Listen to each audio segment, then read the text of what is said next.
আমি কসম খাচ্ছি 10 রাতের। অধিকাংশ মুফাসসিরের মতে 10 রাত দ্বারা উদ্দেশ্য হচ্ছে জিলহজ মাসের প্রথম 10 রাত। কেউ কেউ মত দিয়েছেন রমাদানুল মুবারকের শেষ 10 রাত, তবে অধিকাংশের মতই হলো জিলহজ মাসের প্রথম 10 রাত। তা আল্লাহ তাআলা যেই জিনিসের কসম খান সেটা মর্যাদাপূর্ণ মহিমান্বিত হলেই কেবল তার দ্বারা কসম খাওয়া আল্লাহর শানের সঙ্গে সামঞ্জস্যপূর্ণ হয়। যেহেতু আল্লাহ তাআলা এই 10 রাতের কসম খেয়েছেন, এজন্য সর্বযুগেই মুসলমানরা এই 10 রাতকে ইবাদতের বিশেষ একটা সময় হিসাবে গণ্য করে এসেছে। যারা আল্লাহ তাআলা সন্তুষ্টি অর্জন করতে চায় তারা বিশেষভাবে চেষ্টায় থাকে বছরের ফজিলতপূর্ণ কিছু দিবস ও রজনী, যেগুলোতে অল্প আমল করেই আল্লাহ তাআলার অধিক সন্তুষ্টি হাসিল করা সম্ভব, সেগুলো যাতে কোনোভাবে হাতছাড়া না হয়ে যায়। 10 রাত দিন হয় 9টা, 9 দিনের রোজা আর 10 রাতের ইবাদত পুরোটাই ফজিলতপূর্ণ। কারণ 10 দিন রোজা পূরণ করা যায় না, এই কারণে 10 নম্বর দিনে তো কোরবানি করতে হয়, ঈদের দিন, সেদিন তো রোজা রাখা হারাম। এ কারণে রোজা হবে 9টা, ইবাদত হবে 10 রাত। আজকাল তো মানুষ, অন্যান্য দেশের খবর জানি না, বাংলাদেশে আরাফার রোজা কবে হবে এটা নিয়ে তো বিশাল মারপিট চলে। কেউ কেউ বলে 8ই জিলহজ, কেউ বলে 9ই জিলহজ, এগুলো নিয়ে বিশাল তর্কাতর্কি। আমাদের দেশের বিবেচনায় ইবলিস এবং শয়তানের বড় একটা সফলতা হলো ইবাদতের মৌসুমগুলোকে মুসলমান ইবাদতের কাজে না লাগিয়ে যেন বিতর্কের কাজে লাগায়, এই পরিবেশটা খুব ভালো করে সে তৈরি করে দিতে সক্ষম হয়েছে। রমাদান আসবে, মানুষ ইবাদত বন্দেগী করবে কোত্থেকে, দেখবেন শুরু হয়ে গেছে ইখতিলাফ আর ইখতিলাফ।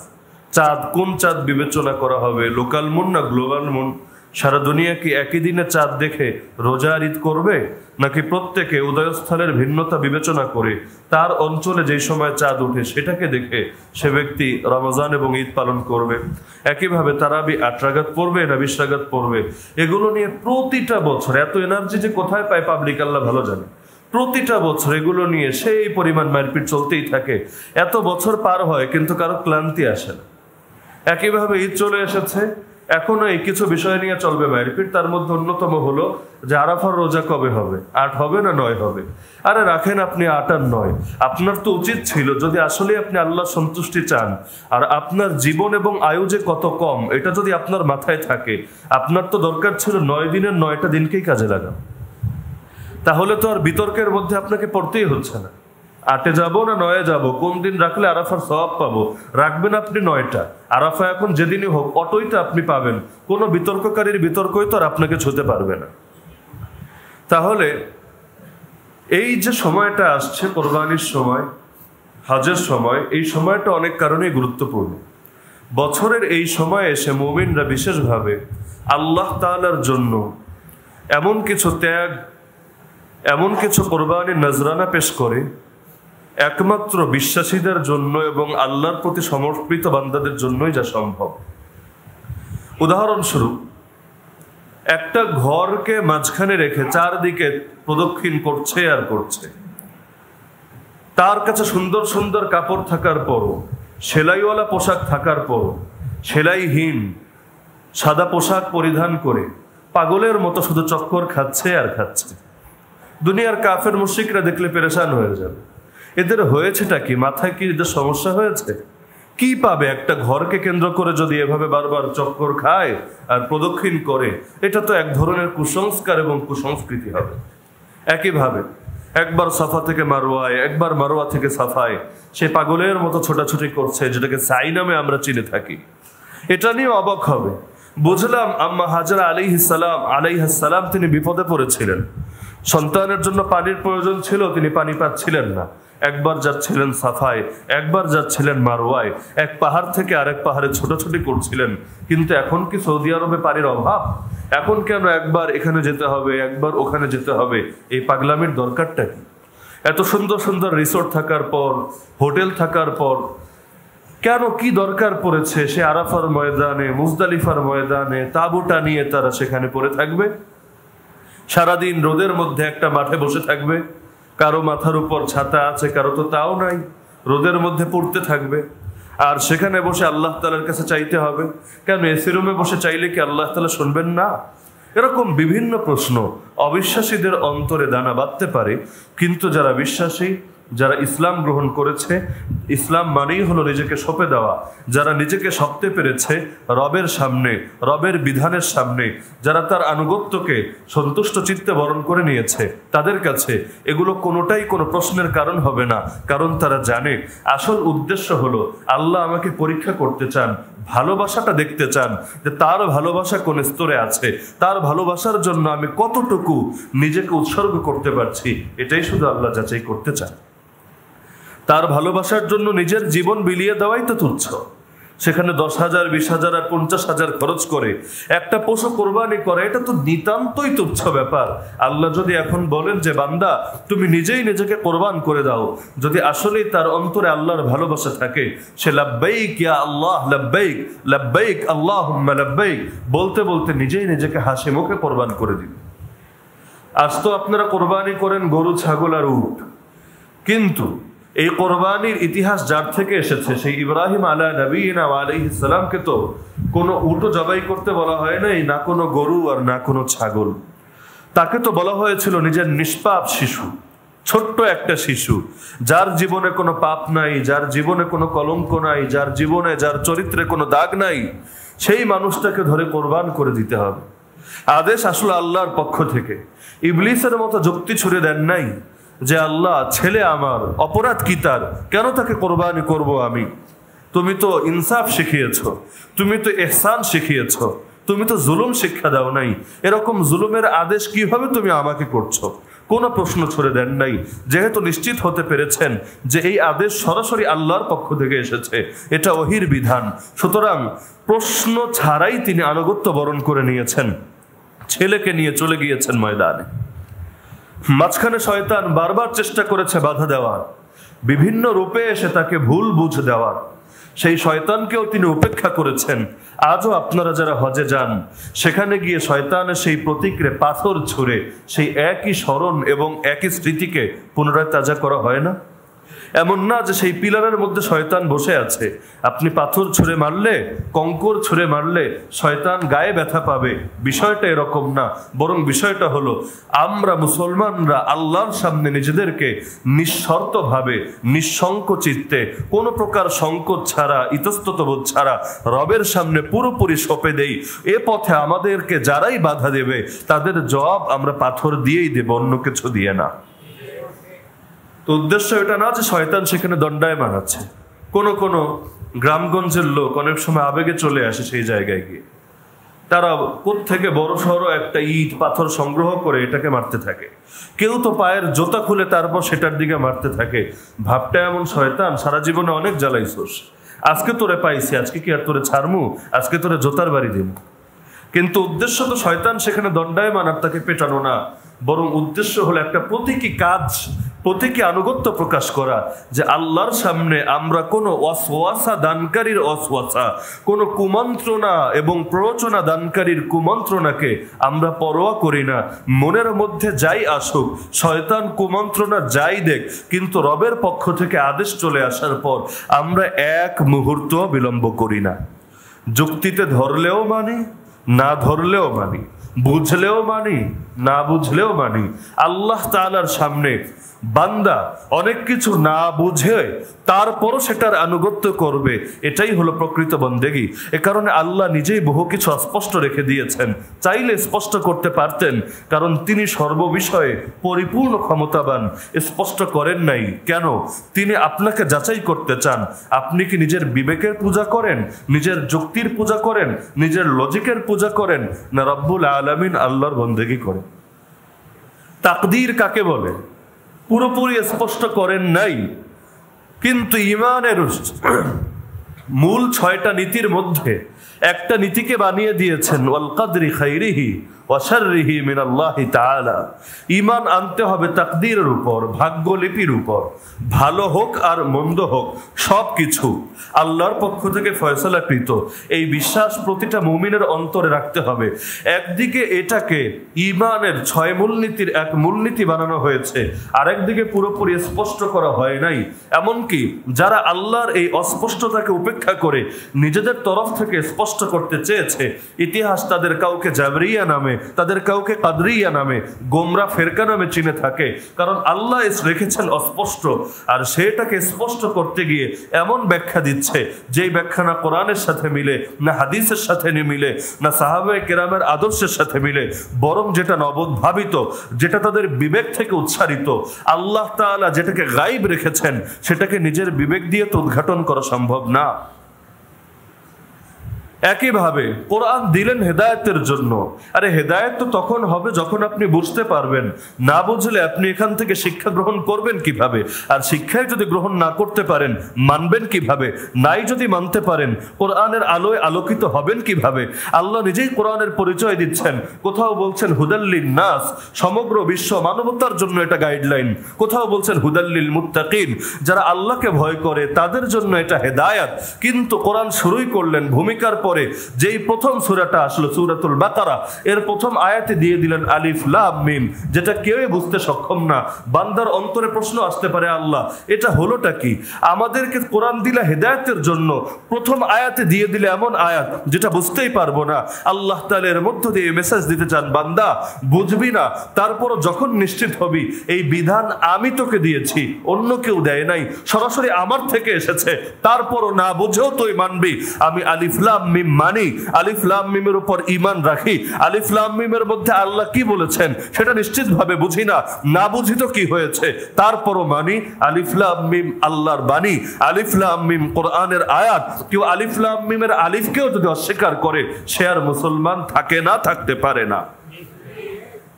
তো ইসলাম মানেই হলো নিজেকে সঁপে দিতে হবে, কোনো প্রশ্ন ছড়া যাবে না। প্রশ্ন ছড়া ইবলিসের নিদর্শন, ইবলিসের খাসলত। ইবলিস প্রশ্ন ছুড়ে দেয় রবের বিধানের সামনে, আর মুমিনদের কাজ হলো কোনো প্রশ্ন ছুড়বে না।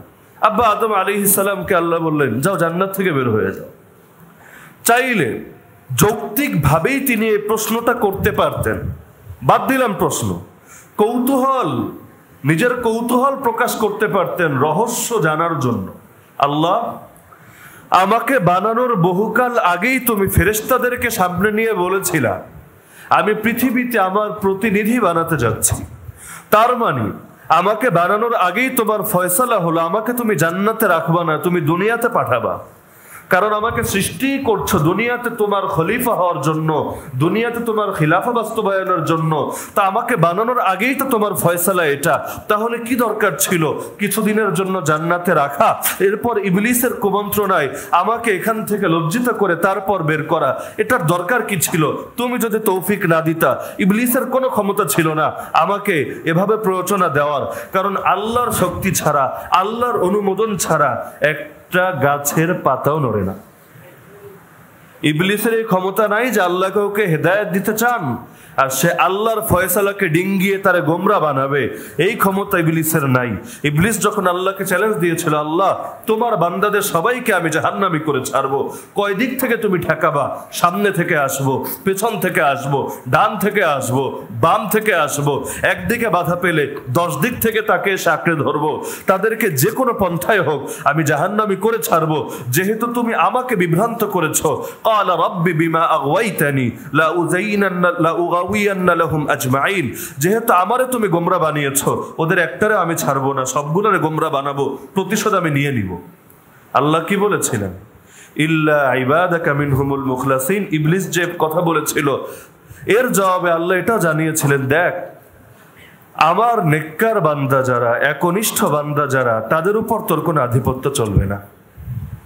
ইবলিস নিজেও স্বীকার করে বলেছিল, হা আল্লাহ তোমার একনিষ্ঠ বান্দা যারা তারা বাদে অন্যদের ব্যাপারে বললাম। প্রথমে ঢালাও ভাবেই বলছিল সবাইরে গোমরা করবো, পরে নিজেই ক্লিয়ার করে দিচ্ছে তবে তারা নয় যারা তোমার একনিষ্ঠ বান্দা। কারণ আল্লাহর একনিষ্ঠ বান্দাদের আধ্যাত্মিক শক্তি ইবলিসের অদৃশ্য শক্তির চাইতে অনেক গুণ বেশি। ওমর রাদিয়াল্লাহু তাআলা এক পথ দিয়ে যেতেন, ইবলিস কি সেই পথ দিয়ে যেতে পারতো? কিসের ভয়? ভয়টা কিসের? ইবলিস তো দেখা যাচ্ছে না যে একটা তরবারি দিয়ে কোপ বসিয়ে দিবে আর হাতটা কেটে 2 টুকরা হয়ে যাবে, এই ভয় তো আর নাই। ও তো মানুষের রক্তে রক্তে, রন্ধে রন্ধে, শিরায় শিরায় চলতে পারে, ভয়টা কিসের? আরে মুমিনের আধ্যাত্মিক পাওয়ার আল্লাহ এত বেশি রেখেছেন যেই শক্তি না ফেরেশতার আছে, না জিনের আছে, আর না ইবলিসের আছে।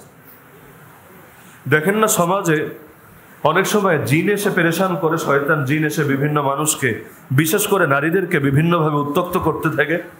কিন্তু যখন তাদের সামনে রবের বাণী কোরআন তুলে ধরা হয়, কোরআন তেলাওয়াত করা হয় এবং কোরআন পড়ে তাদের উপর রুকিয়া করা হয়, টিকতে পারে সেই জালেমরা? ওর এত পাওয়ার, ও রগে রগে চলে, কিন্তু দেখা যায় এক আয়াতুল কুরসি পড়েই যদি ফু দেওয়া হয়, এর ধাক্কাই সামলাতে পারে না, একেবারে সেখান থেকে ভেগে চলে যায়। অনেক সময় আর ওর নাম নিশানাও খুঁজে পাওয়া যায় না, অনেক সময় পুরে ছাই হয়ে যায়। আয়াতুল হারিক এমন কিছু আয়াত আছে যেগুলো পড়লে পুরে ছাই হয়ে যায়। তো এই হারক এবং হারিক এই আয়াতগুলোর মধ্যে কি আছে? যে কোরআনের এমন কিছু আয়াত যেগুলোর মধ্যে পুড়ে যাওয়া সংক্রান্ত আলোচনা আছে। এটা ওর সামনে পড়লো আর টিকতে পারে না, নিজে আগুনের সৃষ্টি কি হয়েছে, নিজেই পুরে ছাই হয়ে যায়। তো বলছিলাম আদম আলাইহিস সালাম চাইলে যৌক্তিকভাবেই এই কৌতূহল প্রকাশ করতে পারতেন, যেমন ফেরেশতারা করেছিল। ফেরেশতারা আপত্তি করেন, জাস্ট কৌতূহল প্রকাশ করেছিল, আল্লাহ আমরাই তো সর্বদা তোমার ইবাদত করি, তোমার প্রশংসা সহ পবিত্রতা বর্ণনা করি, জিকির করি, তেলাওয়াত করি, নামাজ আদায় করি, তাওয়াফ করি, সর্বদা ইবাদতে থাকি। তোমার একটা ইবাদতকে আমরা উপেক্ষা করি না, একটা আদেশকে আমরা লঙ্ঘন করি না। আমরা থাকতে আলাদা জাতির দরকারটা কি? প্রকাশ করেছিল কিনা কৌতূহল? দেখেন, ইবলিসও বলেছিল, কিন্তু ইবলিসের কথা কৌতূহল ছিল না, ইবলিসের কথা ছিল আপত্তি। ফেরেশতারাও প্রশ্ন করেছে, কিন্তু তাদের প্রশ্নটা আপত্তি ছিল না, সেটা ছিল কৌতূহল। কিন্তু আদম আলাইহিস সালামের বৈশিষ্ট্য দেখেন, না করলেন আপত্তি, না প্রকাশ করলেন কৌতূহল। আল্লাহ বললেন জান্নাত থেকে নেমে যাও, এমন অবস্থায় দুনিয়ায় চলে যাও, পরস্পরের শত্রু হয়ে থাকবা। আল্লাহ তাআলার এই বিধান তার সামনে চলে আসলো, সঙ্গে সঙ্গে তিনি চলে আসলেন, আসার জন্য প্রস্তুত হয়ে গেলেন। কোনো আপত্তিও করলেন না, কোনো কৌতূহল প্রকাশ করলেন না। লজিক্যালি যে কথাটা তিনি বলতে পারতেন সেটাও তিনি বললেন না। এর নামই হলো ইসলাম। ইসলাম মানে এটা না যে আল্লাহ তুমি এটা বলবা আমি চিন্তা করবো। এই যুগে তো এটা সম্ভব না, এই যুগ অনেক কঠিন যুগ হয়ে গেছে। এই যুগে রাজনীতি করতে চাইলে গণতন্ত্রকে আঁকড়ে ধরতে হবে, ইসলাম দিয়ে চলবে না, রাসূলের তরিকা দিয়ে চলবে না। এই যুগে অর্থনীতি পরিচালনা করতে চাইলে পুঁজিবাদ অথবা সমাজতন্ত্রের পথ ধরতে হবে, রাসূল এবং তার খুলাফায়ে রাশিদিনের সেই 1400 বছর আগের পুরনো অর্থনৈতিক ব্যবস্থা দিয়ে চলবে না। এই যুগে সমাজ চালাতে চাইলে দুনিয়ার বিজ্ঞান উন্নতি এবং প্রগতির সঙ্গে তাল মিলিয়ে পৃথিবীকে এগিয়ে নিয়ে যেতে চাইলে সেই 1400 বছরের আগের মক্কা এবং মদিনা নামের সেকেলে সমাজকে ফলো করলে চলবে না, বরং ইউরোপ, আমেরিকা, ইসরায়েল, ভারত, চীন ওদেরকে অনুসরণ করতে হবে। এই জাতীয় কথা মুমিনের কথা না ইবলিসের অনুসারীদের কথা? মুমিন সব ক্ষেত্রে শুধু দেখে রবের পক্ষ থেকে এই ব্যাপারে আদেশ আছে কিনা। যদি এমন হয় যে না, রব স্পেসিফিক কোনো আদেশ তাকে দেন নেই, ছাড় দিয়ে রেখেছেন, তুমি চাইলে এরকমও করতে পারো, এরকমও করতে পারো, সেই ক্ষেত্রে সে হয়তো স্বাধীনভাবে কাজ করে। কিন্তু যেখানে স্পেসিফিক ভাবে রবের পক্ষ থেকে আদেশ আছে, সেখানে মুসলমান কোনো প্রশ্ন করে না, কোনো কৌতূহল প্রকাশ করে না। সর্বোচ্চ জানতে চাইলে নিজের অন্তরকে প্রশান্ত করার জন্য জানতে চায়, কিন্তু সংশয়ের কারণে জানতে চায় না। ইব্রাহিম আলাইহিস সালাম আল্লাহকে বলেছিলেন, হে আল্লাহ আমারে দেখান মৃতকে কিভাবে জীবিত করবেন। আল্লাহ বললেন, ইব্রাহিম তুমি কি ঈমান রাখো না? সূরা বাকারার আয়াত। তিনি বললেন, বালা ওয়ালাকিন লিয়াতমাইন্না কলবি, অবশ্যই হে আমার রব, কেন ঈমান রাখবো না আপনার উপর? আপনার সবকিছুর উপরই তো আমি ঈমান রাখি, তবে আমার অন্তর যাতে আরেকটু প্রশান্ত হয় এজন্য আমি সচক্ষে দেখতে চাচ্ছি। কারণ বিশ্বাসের অনেকগুলো ভাগ আছে। 1 নম্বর ভাগ হলো ইলমুল ইয়াকিন, অর্থাৎ সুনিশ্চিত জ্ঞানকে কাজে লাগিয়ে আমি সুনিশ্চিত বিশ্বাস লালন করছি। দ্বিতীয়টা হলো আইনুল ইয়াকিন, চাক্ষুষ দেখে আমি বিশ্বাস লালন করছি। যেমন জান্নাতের বিশ্বাস আমরা লালন করি, এটা জ্ঞান ভিত্তিক, কিন্তু যেদিন চোখের সামনে জান্নাত দেখব সেদিন বিশ্বাসটা বাড়বে না কমবে? বাড়বে। কিন্তু এমন না যে আগে আমাদের সংশয় ছিল, সন্দেহ ছিল, চোখে দেখার পর সংশয় দূর হয়েছে, বিষয়টা এরকম না। আগে সুনিশ্চিত জ্ঞান ছিল, এখন সুনিশ্চিত চাক্ষুষ প্রমাণ অর্জন হয়েছে।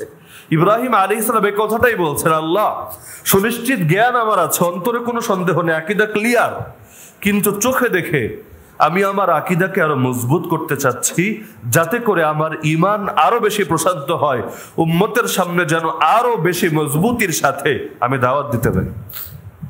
তো বলছিলাম, হজ বলেন আর কোরবানি বলেন, এই বিধানগুলো আল্লাহর পক্ষ থেকে এসেছে, যেভাবে এসেছে সেভাবেই যুগ যুগ ধরে মান্য করা হচ্ছে, এখনো সেভাবেই মান্য করতে হবে, কিয়ামত পর্যন্ত সেই ধারাই চলবে। এক্ষেত্রে কারো কোনো যুক্তি, কারো কোনো আপত্তি, কারো কোনো ভিন্ন ব্যাখ্যা না গতকাল গ্রহণযোগ্য ছিল, না আজ গ্রহণযোগ্য আছে, না আগামীকাল গ্রহণযোগ্য হবে। যতই আপনার কাছে ভিন্ন কোনো কিছুকে যৌক্তিক মনে হোক, যে কোরবানি না দিয়ে টাকাগুলো গরিবকে দিয়ে দিলে ভালো হবে, আপনার কাছে যৌক্তিক মনে হতে পারে, কিন্তু বিশ্বাস করেন আপনার যুক্তির চাইতে আল্লাহর যুক্তি অনেক বেশি মজবুত। আল্লাহ আপনার ভেতরে যে যুক্তিটা আছে এটা তো তিনিই দিয়েছেন, তার পুরোটা দিয়ে দিয়েছেন এমন না, তার শক্তির তো কোনো শেষ নাই, এখান থেকে কিঞ্চিত পরিমাণ আপনাকে দিয়েছেন। তো কিভাবে ভাবছেন এই কিঞ্চিত পাওয়ার নিয়ে তার চাইতে বেশি বুঝে ফেলবেন? মনে করেন বাংলাদেশের সামরিক শক্তির একটা সীমা আছে। বাংলাদেশ চাইলে আমেরিকার সঙ্গে টক্কর লাগাতে পারবে না, চাইলেই রাশিয়ার বিরুদ্ধে যুদ্ধের ঘোষণা দিতে পারবে না, ইচ্ছা যাই থাকুক, কিন্তু তাকে অনেক হিসাব নিকাশ মিলাতে হবে। আমার পাওয়ার কত, আর পাওয়ার কত। অনেক সময় মনে না মানলেও আনুগত্য বরণ করে নিতে হবে, চুপ থাকতে হবে। কেন? কারণ ওর সঙ্গে আমি শক্তিতে পেরে উঠবো না। দুনিয়ার ক্ষেত্রে এই নীতি আপনি বোঝেন, আল্লাহর ক্ষেত্রে কেন বোঝেন না? আল্লাহর পাওয়ার আপনার পাওয়ারের চাইতে বেশি, আল্লাহর যুক্তি আপনার যুক্তির চাইতে অনেক বেশি মজবুত। তাহলে নিজেদের যুক্তি ছুড়ে কেন আমরা আল্লাহর বিধানের মধ্যে ভিন্ন ব্যাখ্যা প্রবেশ করানোর চেষ্টা করি? কিছু কিছু লোক ইসলামের কোন কোন বিধানের ব্যাপারে এই যুগে এসে বলে এই যুগে এভাবে সম্ভব না, এটা নতুন কোনো ব্যাখ্যা হাজির করতে হবে, যার কারণে ইসলামের এক নতুন ভার্সনে আবিষ্কার করে ফেলেছে মডারেট ইসলাম, পশ্চিমা বান্ধব ইসলাম, কাটছাট করা ইসলাম, আধুনিক ইসলাম, উন্নতি এবং প্রগতির সঙ্গে সামঞ্জস্যপূর্ণ ইসলাম। তার মানে এতদিন ইসলাম ছিল সেকেলে, ইসলাম ছিল পুরনো। অন্যান্য ধর্ম যেভাবে যুগে যুগে পরিবর্তন করা হয়, আমরাও এভাবে কাটছাট করে ইসলামকে পরিবর্তন করে নেব, যাতে করে সেটা ইউরোপের সঙ্গে তাল মিলিয়ে চলতে পারে, যাতে করে সেটা আমেরিকার মতো এগিয়ে যেতে পারে, যাতে করে সেটা দুনিয়ার কাফের মুশরিকদের সন্তুষ্টি অর্জন করতে পারে। অথচ আমার আল্লাহ কোরআন স্পষ্ট বলে দিয়েছেন, সূরাতুল বাকারা সর্বশেষ আয়াত, লা ইউকাল্লিফুল্লাহু নাফসান ইল্লা উসআহা। আল্লাহ সাধ্যের বাইরে কাউকে কোনো বোঝা চাপিয়ে দেন না। সুতরাং যেই আদেশ আল্লাহ আপনাকে দিয়েছেন সেটা কখনোই আপনার সাধ্যের বাইরে না। একদিকে আপনি বলবেন এই বিধানটা আমার উপর ফরজ, আরেকদিকে বলবেন এটা অসম্ভব। যদি এটা বলেন, কোরআনের এই আয়াতকে আপনি অস্বীকার করে ফেলেছেন। কারণ আল্লাহ আপনার উপর সেই বোঝাই চাপিয়ে দিবেন যেটা আপনার জন্য শুধু সম্ভবই না, বরং সহজ। দলিল, কোরআনুল কারীমে সূরা হজের সর্বশেষ আয়াতে আল্লাহ বলেন, ওয়ামা জাআলা আলাইকুম ফিদ-দীন মিন হারাজ। তিনি ইসলামের মধ্যে তোমাদের জন্য জটিল কোনো কিছু রাখেন নাই। হজও জটিল না, কোরবানিও জটিল না, জিহাদও জটিল না, ইসলামী শরিয়াও জটিল না, ইসলামী আইনও জটিল না, ইসলামী শাসনও জটিল না, ইসলামী অর্থনীতিও জটিল না, ইসলামী বিচার ব্যবস্থাও জটিল না, বরং সবই সহজ। কার কথা এটা? আপনি বলবেন না এটা জটিল, এটা কঠিন, এটা দুরূহ, এটা অসম্ভব, এটা কঠিন। যদি এটা বলেন, আয়াতের উপর ঈমান আছে, তখন এটা প্রশ্ন দাঁড়াবে, কে অধিক সত্যবাদী, আপনি না আল্লাহ? কোরআনে তো আল্লাহ বলেছেন, ওয়ামান আসদাকু মিনাল্লাহি কিলা ওয়ামান আসদাকু মিনাল্লাহি হাদিসা। কে আছো যে আল্লাহর চাইতে অধিক সত্যবাদী? দেখতে চাই তোমাকে, কে আছো, দাবি করো যে কে আল্লাহর চাইতে অধিক সত্যবাদী। আছে কেউ? একইভাবে সূরাতুল বাকারায় আরো বলেছেন, ইউরিদুল্লাহু বিকুমুল ইউসরা ওয়ালা ইউরিদু বিকুমুল উসরা। বান্দারা শোনো, আল্লাহ তোমাদের জন্য সহজতা চান, কঠিনতা চান না। তুমি ভাবতে পারো আল্লাহ আমার জন্য কঠিন বিধান দিয়ে ফেলেছেন, কিন্তু বিশ্বাস করো, তোমার মা তোমাকে যতটা ভালোবাসে তার চাইতে শতগুণ না, অজস্র গুণ না, অগণিত গুণ অধিক ভালোবাসেন তোমাকে তোমার আল্লাহ। তোমার মা তোমাকে ভুল বুঝতে পারে, তোমার মা তোমাকে ছেড়ে দিতে পারে, কিন্তু বিশ্বাস করো, এরকম লক্ষ কোটি মাকেও যদি এক পাল্লায় রাখা হয়, আমার আল্লাহর 100টা রহমতের মাত্র একটা রহমত সকল সৃষ্টিকে তিনি ভাগ করে দিয়েছেন। সেগুলো থেকেই সামান্য সামান্য নমুনা তোমরা দেখতে পাও, আর 99টা রহমতকেই তিনি জমিয়ে রেখেছেন। কিয়ামতের দিন তোমরা দেখতে পাবা আল্লাহ কতটা দয়াশীল, কতটা মায়াশীল। তো বান্দা ভেবো না যে ইসলাম তোমাকে কোনো সাধ্যের বাইরের বোঝা চাপিয়ে দিচ্ছে, কঠিন কোনো বিধান আরোপ করছে। এমনকি রাসূল নিজে শিখিয়ে দিচ্ছেন সাহাবীদেরকে, ইয়াসসিরু ওয়ালা তুআসসিরু বাশশিরু ওয়ালা তুনাফিরু। সাহাবীরা, তোমরা বিভিন্ন জাতির কাছে যাবা, উম্মতের জন্য সহজ করবা, কঠিন করবা না। উম্মতের সুসংবাদ দিবা, ভাগায় দিবা না। ইসলামরে এমন ভাবে উপস্থাপন করবা না যে মানুষ ইসলাম থেকে আরো ভেগে যায়, বরং সহজ করে ইসলামকে উপস্থাপন করবে। এমনকি সহিহ বুখারীতে হাদিস আছে, আদ-দীনু ইউসরুন ওয়া লা ইউশাদ্দা আদ-দীন আহাদুন ইল্লা গালাবাহু ফাসাদ্দিদু ওয়া কারিবু ওয়া আবশিরু ওয়াস্তাঈনু বিল গাদওয়াতি ওয়ার রাওহা ওয়া শাইইন মিনাদ দুলজা। নিশ্চয়ই দিন সহজ। কেউ যদি দিনের সঙ্গে কুস্তিগিরি খেলে, দিন তার উপর বিজয়ী হয়ে যায়। মানে কি? আল্লাহ তাআলা সবকিছুর একটা লিমিট দিয়েছেন। আপনি নিজের উপর অযথা বেশি বোঝা চাপিয়ে নিলেন। যেমন রাসূলের যুগে এক লোক মন্তব্য করলো, আমি সারা রাত ঘুমাবো না, নামাজ আদায় করবো। আরেকজন বলল, মরণ পর্যন্ত ডেইলি রোজা রাখবো, একদিনের জন্য রোজা ভাঙবো না। আরেকজন বলল, ইবাদতে ব্যাঘাত ঘটবে, এজন্য বিয়েও করব না। তো হাদিসে বলা হচ্ছে, এভাবে কেউ যদি ইসলামকে কঠিন করতে চায়, নিজের উপর যতটুকু আল্লাহ চাপান নাই সেটাকে চাপিয়ে ফেলতে চায়, ইসলাম তার উপর প্রবল হয়ে যায়, তার জন্য ইসলামকে কঠিন মনে হয়। কিন্তু বাস্তবে ইসলাম কঠিন না, বাস্তবে ইসলাম সহজ। হাদিসের পরের অংশ, সুতরাং তোমরা মধ্যপন্থা গ্রহণ করো এবং তোমরা সুসংবাদ গ্রহণ করো, আর সকালে বিকালে এবং রাতের কিছু অংশে তোমরা আল্লাহর ইবাদত বন্দেগী করো। তো যাই হোক, বলছিলাম এই যে হজের মাস, এই যে কোরবানির মাস, আমাদের প্রত্যেকের উচিত একজন মুসলমান হিসাবে নিজেদের সবকিছু আল্লাহর জন্য সঁপে দেওয়া। বিশেষভাবে আল্লাহর পক্ষ থেকে যখন যে ডাক আসে, সে ডাককে কোনো প্রকার প্রশ্ন ছাড়াই মেনে নেওয়া। দেখেন, আমি ডেইলি 5 ওয়াক্ত না, যদি 50 ওয়াক্ত নামাজও আদায় করি, এমন না আল্লাহর রাজত্ব বেড়ে যাবে। আর সারা জীবনে 1 ওয়াক্ত নামাজও আদায় করি না করি, এমন না যে আমার আল্লাহ দুর্বল হয়ে যাবেন, আল্লাহর ক্ষমতা কমে যাবে।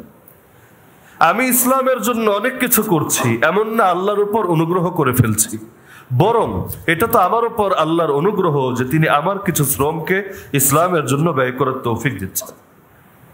আমরা অনেক সময়, বরং আজকালকার মুসলমানকে দেখলে বেশিরভাগ সময় মনে হয় তারা নিজেদেরকে ইসলামের উপকারকারী মনে করে, ইসলামকে নিজেদের উপকারকারী মনে করে আমি মসজিদের জন্য এটা করি, মাদ্রাসার জন্য এটা করি, হুজুরদের জন্য এটা করি, কোরআনের জন্য এটা করি, ইসলামের জন্য বহু কিছু করে উল্টে ফেলেছি। আরে ইসলাম আমার প্রতি মুখাপেক্ষী, সবাই আমাকে পাত্তা দিয়ে চলতে হবে, আমাকে বিশেষভাবে মূল্যায়ন করতে হবে, আমি একটু সমাজের বিশেষ শ্রেণী, কারণ দ্বীনের জন্য আমার অনেক অবদান আছে। কত বেশি অবদান আপনার? আবু তালেবের চাইতে বেশি?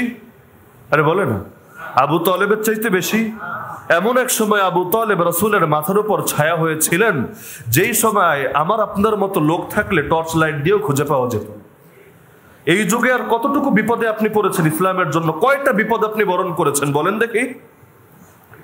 কিয়ামতের দিন বেলাল তার শরীর খুলে আল্লাহকে দেখিয়ে দিতে পারবে, আল্লাহ এই যে দেখো আমার গায়ে এই যে দাগগুলো, একমাত্র তোমার দ্বীনের জন্য এই দাগ লেগেছে। কোন সাহাবী তাদের কোমরের চর্বি পর্যন্ত গলে গিয়ে আগুন নিভে গিয়েছে, আগুনে তাপ দেওয়ার কারণে। আল্লাহকে দেখাতে পারবে, আল্লাহ এই যে আমার কোমর, সুন্দর একটা কোমর ছিল, আজকে এই যে করুণ অবস্থা দেখতে পাচ্ছ, আল্লাহ এটা দুনিয়ার কোনো অপরাধের কারণে হয় নাই, অপরাধ একটাই ছিল, তোমাকে কেন রব মেনেছি, মোহাম্মদকে কেন নবী মেনেছি, কাবাকে কেন কিবলা মেনেছি, কোরআনকে কেন জীবন বিধান মেনেছি। আয় আল্লাহ, তোমার দ্বীনের জন্য এই কোরবানিকে আমি বরণ করেছি, আল্লাহ তুমি কি পারবে এটা আবার আগুন দিয়ে জ্বালাতে? এই প্রশ্নগুলো অথবা এই আগ্রহগুলো তারা আল্লাহর সামনে উপস্থাপন করতে পারবেন। আমি আপনি কি পারবো? কি কোরবানি আছে দ্বীনের জন্য? যদি কখনো 2-1টা ছোটখাটো কোরবানি থাকে, মনে হয় ইসলামের জন্য করে উল্টে ফেলেছি, ইসলাম মনে হয় আমার মতো ব্যক্তির মুখাপেক্ষী, আমি না থাকলে ইসলাম থেমে যাবে। আর রাসূল দুনিয়া থেকে চলে গিয়েছেন, তাতে ইসলাম থামে নাই। আর আমার আপনার মতো লক্ষ কোটি মানুষ কোরবান হয়ে গেলে ইসলামের কি হবে? আবু বকর গেল, ওমর গেল, ওসমান গেল, আলী গেল, হাসান গেল, হুসেইন গেল, ফাতিমা গেল, এই 2 লক্ষ প্রায় সাহাবী চলে গেলেন, তাবেঈদের বিশাল জামাত চলে গেলেন, তাবেঈরা চলে গেলেন, ইমামরা চলে গেলেন, ওলিরা চলে গেলেন, বুজুর্গরা চলে গেলেন, বড় বড় উলামায়ে কেরাম চলে গেলেন, এত বড় বড় মুফতি, মুহাদ্দিস, ফকিহ, মুফাসসির, শহীদ, তাদের মৃত্যুতে ইসলামের কিচ্ছু হয় নাই। আবার আপনার জন্য ইসলাম থেমে যাবে? খুব তো নিজেকে বড় মনে করি, বহুত কিছু করে ইসলামের জন্য। কি করেন? একটা বার শুধু তাদের জীবনীটা পড়বেন, এরপর নিজের সাথে মিলাবেন। খুলেন না কোরআন, সূরা তাহরিম 28 নম্বর পারা সর্বশেষ পৃষ্ঠা। আল্লাহ বলছেন, আরে ইমানদাররা, খুব পাক্কা মনে করো তোমাদের ইমানটা আসলেই সহি ইমান হয়েছে কিনা। একটা নমুনা দিয়ে দিচ্ছে আমি আল্লাহ তোমাদের সামনে, জাস্ট নমুনাটার সাথে তুমি একটু মেপে দেখো, একটু যাচাই করে দেখো যে নিজেকে কোন মুখে তুমি মুমিন দাবি করো। না না, কোনো পুরুষের দৃষ্টান্ত দিচ্ছি না, তাহলে বলবা তারা অনেক শক্তিধর পুরুষ ছিলেন, লম্বা লম্বা হায়াত পেয়েছিলেন, ভালো ভালো খাবার খেতেন, এই যুগে এটা সম্ভব না। আরে না না, আমি মহিলার দৃষ্টান্তই দিলাম। ওয়াদারাবাল্লাহু মাসালা লিল্লাযিনা আমানু ইমরাআতা ফিরআউন। ওরে ঈমানদার পুরুষরা, তোমাদের সামনে দুনিয়ার কোন নবীর না, আরে একজন নারীর দৃষ্টান্ত দিলাম। কেমন নারী? ফিরআউনের স্ত্রী। নবীর স্ত্রী না, নবীর মেয়ে না, ফিরআউনের স্ত্রীর দৃষ্টান্ত দিলাম। একটু মিলিয়ে দেখো তো ইমানটাকে তার ইমানের মতো বানাতে পেরেছে কিনা। তুমি তো 60 বছর, 70 বছর, 100 বছর ধরে মুমিন, আর সে তো ইমান গ্রহণ করার পর বেঁচেই ছিল মাত্র কয়দিন। খালি ইমানটারে মিলিয়ে দেখো না, তোমার 60 বছরে কতটুকু আলো জ্বালালা আর তার ইমানের কতটুকু আলো ছিল। একদিকে তার উপর নির্যাতন আসে, আর একদিকে সে বলে, আল্লাহ রব্বিবনিলি ইনদাকা বাইতান ফিল জান্নাহ। কি করব ফেরাউনের ঘর দিয়ে, কি করব ফেরাউনের প্রাসাদ দিয়ে, কি করব এত দাসীবাদী দিয়ে, কি করব এত স্বর্ণ গয়না দিয়ে। কোনো কিছুর তো কমতি নাই, কিন্তু আল্লাহ এগুলোর কোনো কিছু আমার দরকার নাই। আমার শুধু দরকার তোমার কাছে জান্নাতে আমার জন্য একটা ঘর বানিয়ে দাও। ওয়ানাজ্জিনি মিন ফিরআউনা ওয়া আমালিহি ওয়ানাজ্জিনি মিনাল কওমিজ জালিমিন। এই ফিরআউনের সঙ্গে আর থাকতে চাই না। জালেমের সঙ্গে থাকার মানে হলো জালেমের জুলুমকে সহযোগিতা করা। আমি জালেমের সাপোর্টার হিসেবে বাঁচতে চাই না। আয় আল্লাহ, ফিরআউন থেকে আমারে মুক্তি দাও, ফিরআউনের কাজকর্ম থেকে মুক্তি দাও, জালেম সম্প্রদায় থেকে মুক্তি দাও। আমি আর দুনিয়া চাই না, আমি আখিরাতে তোমার কাছে শুধু একটা ঘর চাই। আল্লাহ বলেন, তার ইমানের সাথে একটু ইমানটারে মিলিয়ে দেখো। চিন্তা করেন না সেই জাদুঘরদের কথা। ফেরাউন যাদেরকে বিভিন্ন দেশ থেকে, বিভিন্ন শহর থেকে বেছে বেছে এনেছিল এবং যাদেরকে বলেছিল যদি আজকে মুসারে হারাতে পারো আমার নৈকট্য পেয়ে যাবা। টাকা কত পাবে, বাড়ি গাড়ি কি পাবে কিচ্ছু বলে নাই, বলেছে আমার নৈকট্য পেয়ে যাবা। কারণ পাওয়ারও হলো বড় জিনিস। টাকা পয়সার চাইতে দামি জিনিস হলো পাওয়ার। আপনাকে কোন দলের সভাপতি বানিয়ে দিল, পাওয়ার দিল না, এই সভাপতি অর্থহীন। কিন্তু আপনার কোনো পদ নাই, কেউ আপনার চেনে না, থাকেন নেপথ্যে দৃষ্টির আড়ালে, কিন্তু হাতে পাওয়ার আছে, সবাই আপনাকে ভয় পায়। এটাই তো আসল ক্ষমতা। ফেরাউন বলেছিল কয়টা গাড়ি দিবে, কয়টা বাড়ি, এগুলো কোনো চুক্তি করে নাই। বলেছে তোমরা আমার নৈকট্য প্রাপ্ত হয়ে যাবা। আর শাসকরে পেয়ে যাওয়া মানে পুরো দেশ পেয়ে যাওয়া। বিনিময়ে কি হলো? মুসা আলাইহিস সালামের মুজিজা দেখলেন, ঈমান গ্রহণ করলেন। এখনো একক তো নামাজ পড়েন নাই, একদিন রোজা রাখেন নাই, এখনো দিনের জন্য কোনো খিদমত আঞ্জাম দেন নাই। নও মুসলিম, একেবারেই নও মুসলিম। ইসলামের শিক্ষাও হাসিল করেন নাই। না ইলম, না আমল, না দাওয়াত, না জিহাদ, না তাবলীগ, না পীর মুরিদি, কিচ্ছু নাই, খালি ইসলাম গ্রহণ করেছেন। ফেরাউন বলল, তোদের এত বড় সাহস, আমার অনুমতি না নিয়েই তোরা মুসার উপরে ঈমান আনলি? আমি উল্টো দিক থেকে তোদের হাত পা কেটে দিব, ডান হাত আর বাম পা, এরপর শুলিতে লটকিয়ে তোদের সবাইরে মেরে ফেলবো। কি সুন্দর জবাব দিচ্ছে। এই যুগে হলো বলতো, না না, এগুলো তো আমরা একটা ভুলে করে ফেলেছি, সরি, এবারের মতো ছেড়ে দাও আমাদেরকে। এই যুগে হলে পোল্টি মারতে এক মুহূর্ত সময় নিত না। কারণ এই যুগে বিপদ আসার আগে সবাই ইসলামের জন্য ফেদা। বিপদের গন্ধও যদি পাওয়া যায়, মুসলমান আর মাঠে খুঁজে পাওয়া যায়। আল্লাহ হেফাজত করুন। সারা দুনিয়ার আম হালত এটা। বিশ্বাস আপনার হোক বা না হোক, যদি একটু দুনিয়ার দিকে নজর থাকে, এই কথার সঙ্গে মনে করি না কেউ দ্বিমত করবে। তারা স্পষ্ট ভাবে বলে দিলেন, ফেরাউন শোন, ফাকদি মা আনতা কাদ, যে বিচার করতে মনে চায় সে বিচার কর। মৃত্যুদণ্ড দিবি, দে। যাবজ্জীবন দিবি, দে। মেরে ফেলবি, মার। আধামরা করে রাখবি, করে রাখ আধামরা। যে বিচার করতে মনে চায় বিচার কর। ইন্নামা তাকদি হাদিহিল হায়াতাদ দুনিয়া। আরে ফেরাউন, তুই তো শুধু দুনিয়ার বিচারই করতে পারবি।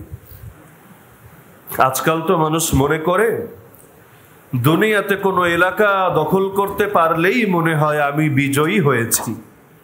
কিন্তু আমার আল্লাহর কোরআনের দিকে তাকালে বোঝা যায় বিজয়ের সংজ্ঞা ভিন্ন। বিজয় মানে হলো তুমি দ্বীনের জন্য কতটুকু কোরবানি দিতে পারলা। বহু নবী এমন আছে কিচ্ছু করতে পারেন নাই, একটা মানুষ তার দাওয়াতকে কবুল করেন নাই, তাকে মেরে ফেলা হয়েছে।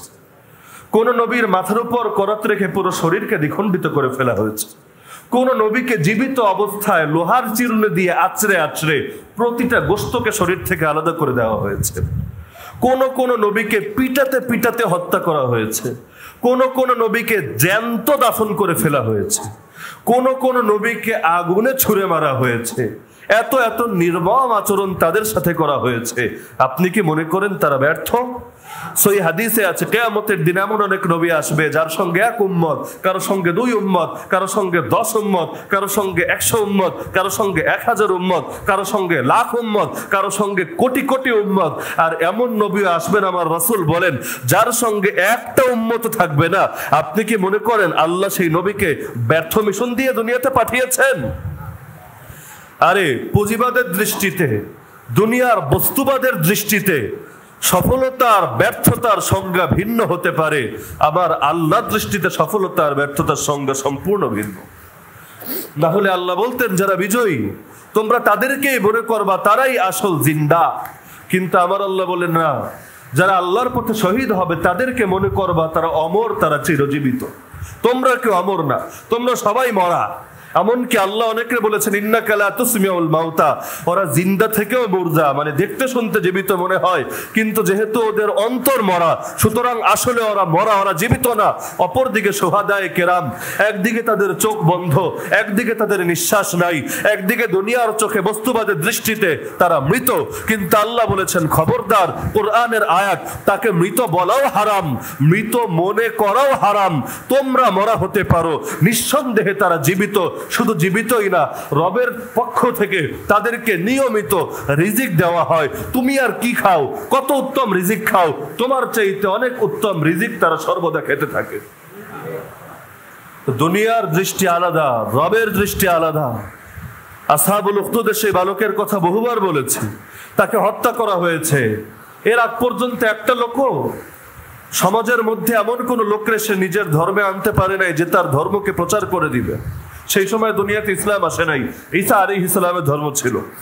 সেই বাচ্চারে হত্যা করে ফেলা হয়েছে। দুনিয়ার চোখে সে তো ব্যর্থ, কিচ্ছুই করে যেতে পারে নাই। আল্লাহর দৃষ্টিতে সে মোটেও ব্যর্থ না, কারণ কোরআনে আল্লাহ বলছেন যালিকাল ফাজুল কাবীর, সূরা বুরুজের আয়াত, এটাই হলো মহা সফলতা। সুতরাং আপনি কোনটাকে সফলতা মনে করেন আর কোনটাকে ব্যর্থতা? বড় আজীব। মক্কার মধ্যে কত সাহাবী শহীদ হয়েছেন। সুমাইয়া রাদিয়াল্লাহু আনহা নারী না, একজন যুবতী নারী না, বয়স্কা নারী, যার ছেলেই বড় যুবক। সেই নারীকে বর্ষা দ্বারা তার লজ্জাস্থানে আঘাত করে আবু জাহাল হত্যা করে ফেলেছে। তিনি ইসলামের সুদিন দেখে যেতে পারেন নাই, না দেখে যেতে পেরেছেন মদিনা, না দেখে যেতে পেরেছেন বদর। আপনি ভাবছেন তিনি তো ব্যর্থ? আরে এই যুগে যেহেতু সফলতা মানে হলো নিজের নিরাপদ রাখতে হবে, নিজের টিকিয়ে রাখতে হবে, গায়ে একটা কাটার দাগ যেতে না লাগে, শরীরের উপর যেন কোনো ধরনের বিপদ না আসে, বরং নিশ্চিন্তে নিরাপদে সব কিছু ঠিক হয়ে যাবে আর আমি বসে বসে সোনালী সুদিন উপভোগ করব, এটার নাম বিজয়। আপনি কি বলতে চান সুমাইয়ারা পরাজিত, তারা বিজয়ী না? আল্লাহ বলেন তারাই হলো এই উম্মতের প্রথম সারির মুমিন। জান্নাতে তারা যে মর্যাদা পাবে সেই মর্যাদা হলো সবচাইতে স্পেশাল এবং সবচাইতে ভিআইপি মর্যাদা। সুতরাং এটা ভাববেন না বিপদে পড়ে গেলাম, ব্যর্থ হয়ে গেলাম, তো বিপদ থেকে বাঁচতে হবে। বাঁচার কি উপায়? আল্লাহরে একটু একটু করে ছাড়তে হবে, কারণ আল্লাহরে পুরো ধরতে চাইলে ইবলিসের ইগোতে লাগবে, ইবলিসের প্রেস্টিজে লাগবে, ইবলিস আমার বিরুদ্ধে ময়দানে নেমে আসবে, আমার অনেক ক্ষতি হয়ে যাবে। এই কারণে আল্লাহরে একটু একটু ঢিল দাও, ইবলিসরে ধোকা দাও, যাতে করে ইবলিস আমার ব্যাপারে কোনো তিক্ত সিদ্ধান্ত না নেয় আর আমি খুব সুখে সুখে আমি যেন জান্নাতে চলে যেতে পারি। কত নরাধম এমন আছে নিজে দ্বীনের জন্য কোরবানি দিবে না তো দিবে না, ভালো কথা। কেউ যদি দ্বীনের জন্য কোরবানি দেয় তাদেরকে নিয়ে উপহাস করে। আল্লাহ রসুলের জামানায় এক যুদ্ধে অনেক সাহাবী শহীদ হয়ে গেলেন। মুনাফিকরা বলল, এই বেটা দেখ তোরা যে কতটা মাথা মোটা, কতটা অথর্ব অর্বাচীন তোরা, এই সাহাবীগুলো যদি আমাদের কথা শুনতো আজকে তাদের এই পরিণতি হতো না। আল্লাহ বললেন ফাদরাউ আন আনফুসিকুমুল মাউত, আচ্ছা ভালো কথা, তোদের কথা শুনলে মরতো না। বিষয় যদি এটা হয় পারলে নিজেদের থেকে মৃত্যুকে ঠেকা দেখি, আমি আল্লাহ তোদের জান কবজ করব, পারলে নিজেরে বাঁচা। তখন বোঝা যাবে তোর যুক্তিরা মানলে মনে হয় মরা আর লাগে না। কপালে যদি মরণ লেখা থাকে, দুনিয়ার সব ডাক্তাররা মিলে চেষ্টা করে বাঁচিয়ে রাখতে পারবে আপনাকে? বয়স যদি, আয়ু যদি ফুরিয়ে গিয়ে থাকে, দুনিয়ার চোখে তরুণ হন আর যুবক হন আর সদ্য জন্ম গ্রহণ করা বাচ্চা হন, দুনিয়া আপনাকে বাঁচিয়ে রাখতে পারবে? কপালে যদি বিপদ লেখা থাকে, যতই টাকা খরচ করেন, যতই কৌশল অবলম্বন করেন, যতই রাজনৈতিক শেল্টার গ্রহণ করেন, বিপদ থেকে বাঁচতে পারবেন?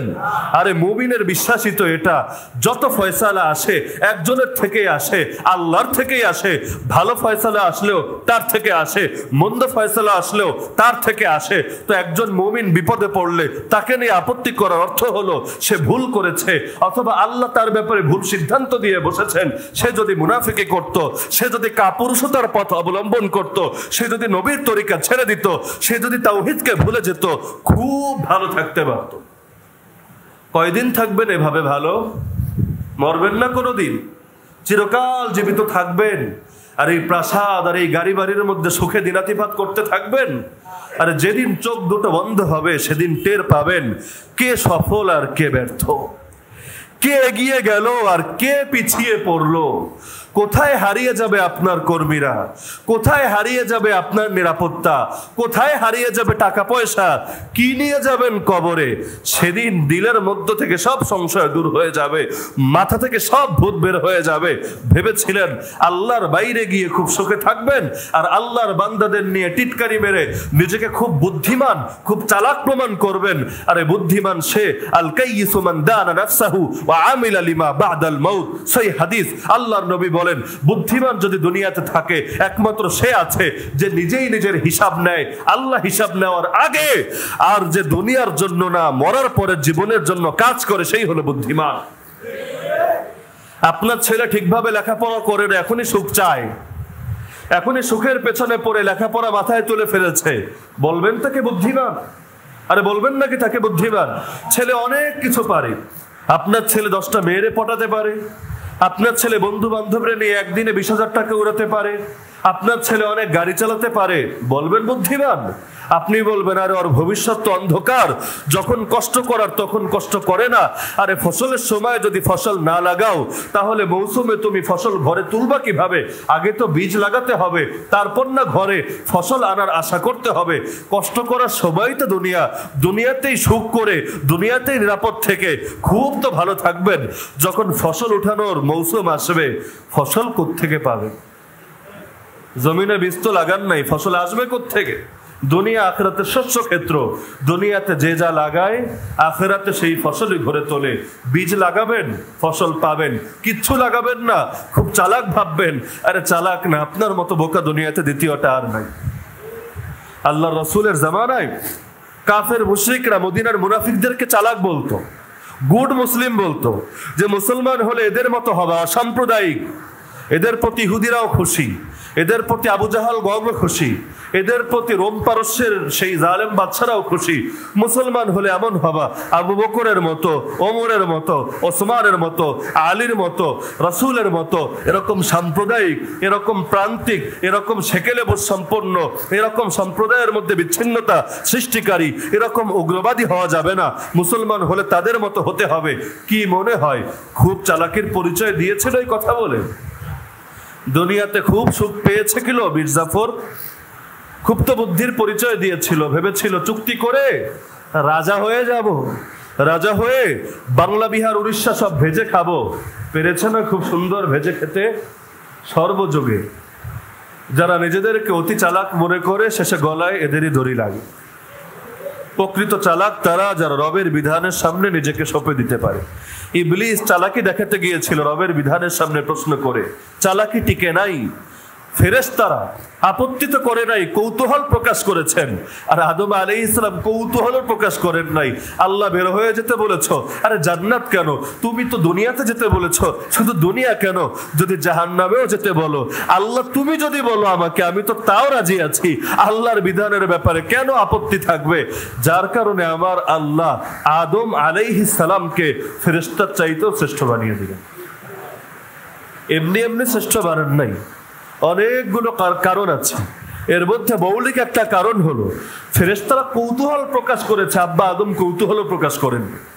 আল্লাহ বলেছেন ব্যাস এক মুহূর্তও দেরি হবে না।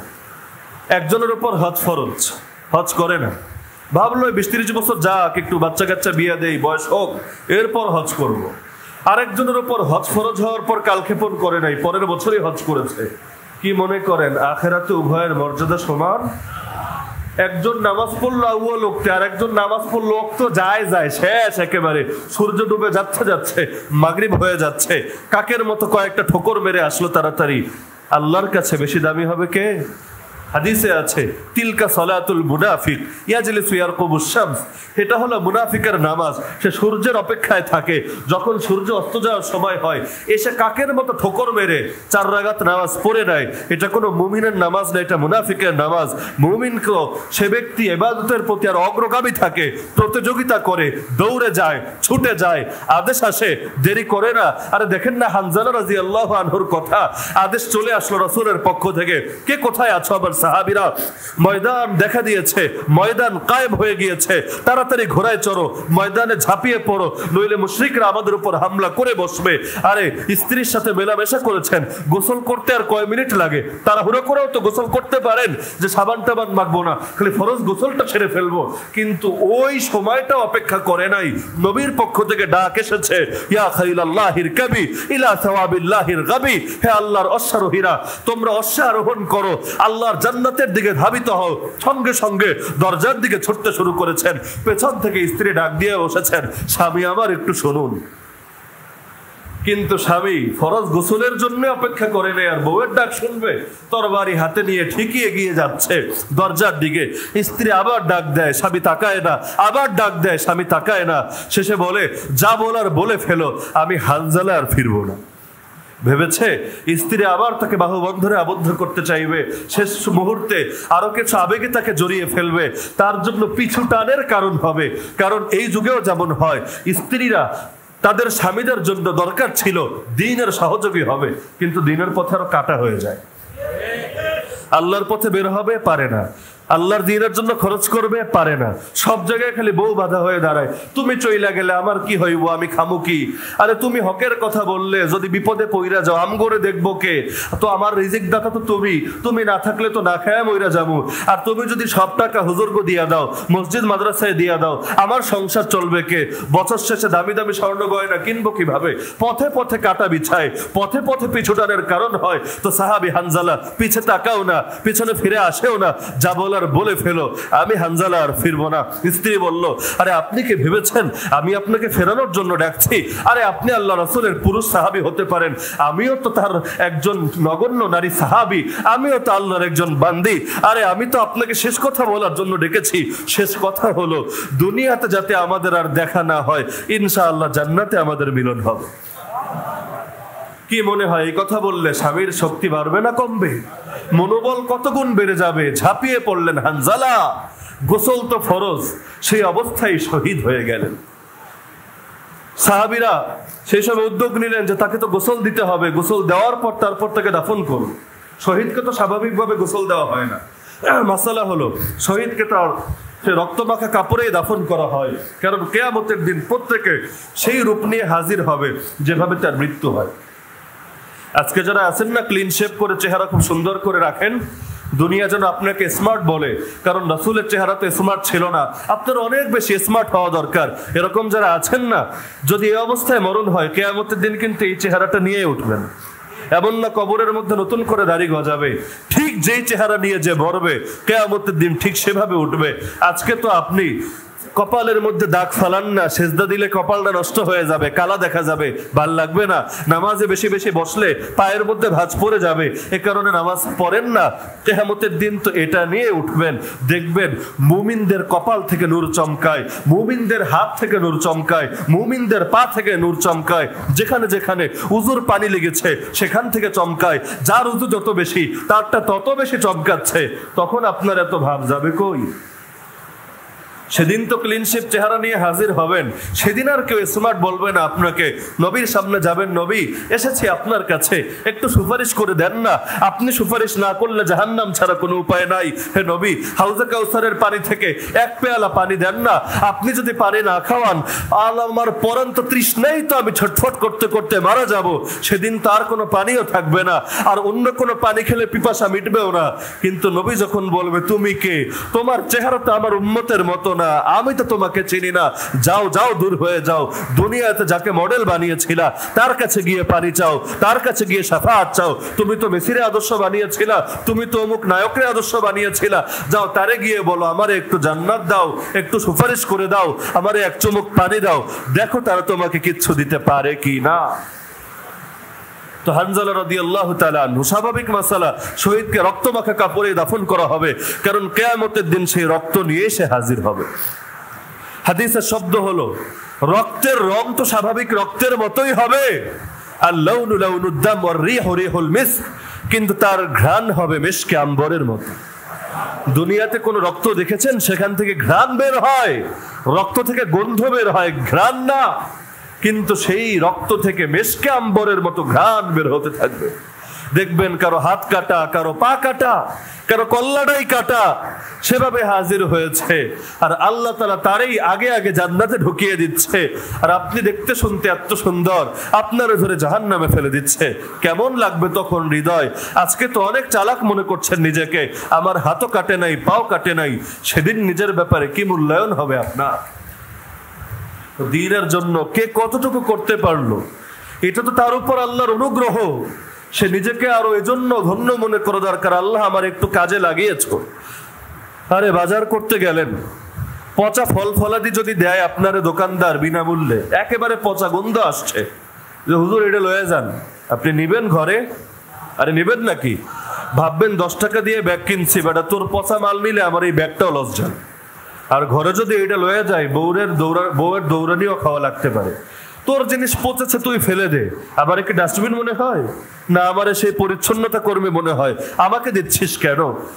কিন্তু একটা জিনিস যদি মানে একটু কম থাকে, মানটা একটু খারাপ, পচা না, কেউ না কেউ কিন্তু সেটা কেনে। হয়তো ধনীরা কেনে না, গরিবরা কেনে, বেশি দামে কেনে না, কম দামে কেনে। আপনি একটাবার চিন্তা করেন না, আপনার জীবনটা যদি দামি হতো, আল্লাহ তো আপনার জীবনটা কিনতো, আপনার সময় কিনতো, আপনার টাকা কিনতো। কারণ আল্লাহর যেগুলো দেওয়া হয় এগুলো হারায় না, বাকি সব হারায়। যেটা খেয়েছেন হারিয়ে গেছে, পড়েছেন হারিয়ে গেছে, খরচ করেছেন হারিয়ে গেছে। আল্লাহকে যেটা দিয়েছেন হারান নাই, সেভিংস অ্যাকাউন্টে জমা রয়ে গেছে। কিয়ামতের দিন আল্লাহ কয়েক গুণ মুনাফা সহ আপনারে বুঝিয়ে দিবেন। তা আপনি তো ভাবছেন আমার জীবন বড় দামি, আমি অনেক চালাক, আল্লাহ আমার জীবন নিচ্ছে না। আমার টাকা অনেক দামি, আল্লাহ আমার টাকা নিচ্ছে না। আমার পরিবার অনেক দামি, আল্লাহ আমার পরিবারের দিনের পথে লাগাচ্ছে না। কিন্তু আসলে আপনি একটাবার চিন্তা করছেন না, আপনি এত বেশি পচে গেছেন, আগে না হোক অন্তত পরে, বেশি দাম দিয়ে না হোক অন্তত কম দাম দিয়েও আল্লাহ আপনাকে কিনছেন না। এটা কি সৌভাগ্যের কথা না দুর্ভাগ্যের কথা? আমার টাকা দিনের পথে লাগে না, এটা আমার জন্য গৌরবের বিষয়। দ্বীনের জন্য আমারে কোরবানি দিতে হয় না, গৌরবের বিষয়। সাহাবায়ে কেরাম জাহেলি সমাজে হক কথা বলতে গিয়ে মার খেয়েছেন, রাসূল পর্যন্ত রক্তাক্ত হয়েছেন, দাঁত পর্যন্ত শহীদ হয়ে গেছে, চাচারে 70 টুকরা করা হয়েছে, কলিজাটাও বের করে চিবিয়ে খেয়েছে। আপনি ভাবছেন এগুলো বোকামের পরিচয় ছিল, এগুলো স্ট্র্যাটেজিক ভুল ছিল, এগুলো তাদের বিভিন্ন কৌশলগত সমস্যা ছিল। আমি অনেক বেশি নিরাপত্তা অবলম্বন করি, অনেক বেশি চালাক, এজন্য আমার গায়ে আঁচড় লাগে না। আরে নিজেকে দামি মনে করার কারণ নেই, আপনি পচা, আপনি পচে গেছেন বলে আল্লাহ আপনার আর নেয় না। তো বলছিলাম আল্লাহর বিধানের সামনে চুপচাপ নিজেরা সঁপে দিতে হবে, এটার নামই বন্দেগী। সেটা হজ হোক, যে আমার টাকা চলে যাবে। হাদিসে বলা হচ্ছে যার উপর হজ ফরজ হওয়ার পরও সে হজ করে না, সে মরে চাইলে ইহুদি হয়ে মরুক আর মরে চাইলে খ্রিস্টান হয়ে মরুক, ওর সাথে আমার কোনো সম্পর্ক নাই। রাসূল ইখতিয়ার দিয়ে দিচ্ছেন, তোর মতো উম্মতের কোনো দরকার নাই, মনে চাইলে ইহুদি হয়ে মরে যা আর মনে চাইলে খ্রিস্টান হয়ে মরে যা। নিজেরা মুসলমান বলে পরিচয় দিতে তো লজ্জা করে না? কোরবানি ফরজ হয়েছে, ওয়াজিব হয়েছে, দিবে না কোরবানি, ভাববে কোরবানি দিলে টাকা কমে যাবে। রাসূল বলেন সামর্থ্য থাকার পরও যে ব্যক্তি কোরবানি দিবে না সেজন্য আমাদের ঈদগাহের ধারে কাছেও না আসে। ওর মুখটারেও আমরা দেখতে চাই না, কারণ ওর মুখ দেখলে আমি নবীর অন্তরে কষ্ট আসতে পারে, আর আমার অন্তরে কারো ব্যাপারে কষ্ট আসলে ধ্বংস হয়ে যায়। আল্লাহ তাআলা কোরআনেই বলছেন ফাসাল্লি লিরাব্বিকা ওয়ানহার, হে নবী রবের জন্য নামাজ পড়েন, রবের জন্য কোরবানি করেন। কেন? আপনার কোরবানির পশুর রক্ত আর গোশত কোনো কিছু আল্লাহর কাছে যাবে না, আল্লাহ এগুলো খাবেও না, ভোগও করবে না, কিচ্ছুই না। আপনার ইবাদতের দ্বারা আল্লাহর লাভ ক্ষতি কিচ্ছুই হবে না, কিন্তু আল্লাহ দেখতে চান নিজেকে কতটুকু প্রস্তুত করলেন তার জন্য, তাকে কত বেশি প্রাধান্য দিতে পারেন অন্য সবকিছুর উপর। অনেকে প্রশ্ন করে, হুজুর আমার বউয়ের 7.5 ভরি স্বর্ণ আছে, নগদ ক্যাশ টাকা নাই, তারেও কোরবানি দিতে হবে? হ্যাঁ দিতে হবে। কেমনে দিবে? ক্যাশ টাকা তো নাই। আরে কেমনে দিবে এটা তো আপনার বিষয়, আপনি কি ঋণ করে দিবেন না স্বর্ণ বেচে দিবেন না কেমনে দিবেন? ফরজ হয়েছে, ওয়াজিব হয়েছে, এটা বলা হুজুরের দায়িত্ব। কেমনে দিবেন, কোন খাত থেকে দিবেন, এটা বলা তো আমাদের দায়িত্ব না। কিন্তু এটাকে ভারী মনে করে, আরে এরকম একটা চাপ, এখন নগদ ক্যাশ তো নাই, তাহলে থাক, এটা দেওয়ার দরকার নাই, এভাবে মনে হয় আমরা ভালো থাকবো। কিন্তু চিন্তা করছে না তার মুখ এমন একটা মুখে পরিণত হচ্ছে, এই মুখটাও নবী দেখতে চান না। আমাদের সমাজে অনেক ভুল আছে, অনেক ভুল। এক ভুল হলো সবাই মনে করে এক পরিবারে একজন কোরবানি দিলেই ব্যাস। অনেক পরিবারে এমন আছে জামাইয়ের উপরও কোরবানি ওয়াজিব, বউয়ের উপরও কোরবানি ওয়াজিব, বাচ্চার উপরও আলাদা করে ওয়াজিব। কিন্তু বাপে শুধু কোরবানি দিয়ে দেয় এক নামে, বেশ শেষ। কিন্তু বউয়েরটা হিসাব করে না, বউয়ের স্বর্ণ কতটুকু আছে, অলংকার কতটুকু আছে, অতিরিক্ত জিনিস কতটুকু আছে, অতিরিক্ত বাড়ি, অতিরিক্ত জমি, অতিরিক্ত গাড়ি কি আছে তার, মৌলিক প্রয়োজনের বাইরে সবই তো কাউন্ট হবে কোরবানির নেশাবের মধ্যে। ঈদের 3 দিনের যে কোনো একদিন যদি নেশাব পরিমাণ সম্পদ থাকে, আর এই যুগে নেশাব তো লাখ লাখ টাকা না ভাই, 52.5 ভরি রূপার সমমূল্য। 52.5 ভরি রূপা, 1 ভরি রূপা যদি উদাহরণের স্বার্থে 1000 করে ধরি, 52.5 ভরি রূপার দাম আসে কত? 52,500 টাকা। এই যুগে 52,500 টাকা নাইকা। তো জামাইরও আছে, বউরও আছে। কোরবানি তো 2টা ওয়াজিব ছিল, জামাইয়ের উপর আলাদা ওয়াজিব, বউর উপর আলাদা ওয়াজিব। দিলেন একটা, এখন কে জান্নাতি হবেন আর কে জাহান্নাম? হজ 2 জনের উপর ফরজ, করলেন একজনে, কে এখন ইহুদি হয়ে মরবেন আর কে মুসলিম হয়ে মরবেন? এ কারণে পুঙ্খানুপুঙ্খ হিসাব বের করা দরকার, ধারণা দিয়ে কাজ নেওয়া যাবে না। তো বলছিলাম এই যে কোরবানি আসছে, অন্তরের মধ্যে কোনো প্রকার সংশয় না রেখে এটা করে দিতে হবে, ইবাদত হিসাবে করতে হবে। যার কারণে মাসালা কি ভাই, কেউ যদি গোশত খাওয়ার নিয়তে কোরবানি দেয় তার কোরবানি হবে না। এমনকি 7 শরিক মিলে যদি কোরবানি করে, এক শরিকের মনে থাকে গোশত তো এমনিও কেনা লাগে অমনিও কেনা লাগে, বাজার থেকে কিনলে দেখা যায় দাম আরো বেশি পড়ে যায়, একবারে কিনি, বাচ্চা কাচ্চারাও তো খেতে মনে চাইবো, ঈদের দিন সবাই খাবে, না খেলে কেমন হয়। তো এই বছর যদিও টাকা পয়সা একটু শর্ট আছে, দিয়া ফেলাই। এই যে গোশত খাওয়ার নিয়াতে দিলেন, গোশত তো খেলেন কিন্তু এটা কোরবানি হয় নাই। কোরবানি দিতে হবে একজনের সন্তুষ্টি হাসিল করার জন্য, একজনের নামে। তিনি কে? আল্লাহর নামের সঙ্গে কারো নাম মিলিয়ে কোরবানি দিলেও সেটা শিরিক হয়ে যাবে, আপনি ইসলাম থেকেই বের হয়ে যাবেন। বিসমিল্লাহ আল্লাহু আকবার বলে কোরবানি দিতে হয় না? আপনি বলেন বিসমিল্লাহি ওয়া বিসমি মুহাম্মদ আল্লাহু আকবার, আল্লাহর নামে আর মুহাম্মদুর রাসূলুল্লাহর নামে, মুশরিক হয়ে যাবেন। পীরের নামে কোরবানি দিলেন, মুশরিক হয়ে যাবেন।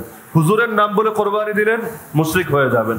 এক হলো মানে কার পক্ষ থেকে কোরবানি দেওয়া, ওই নাম, এটা ভিন্ন।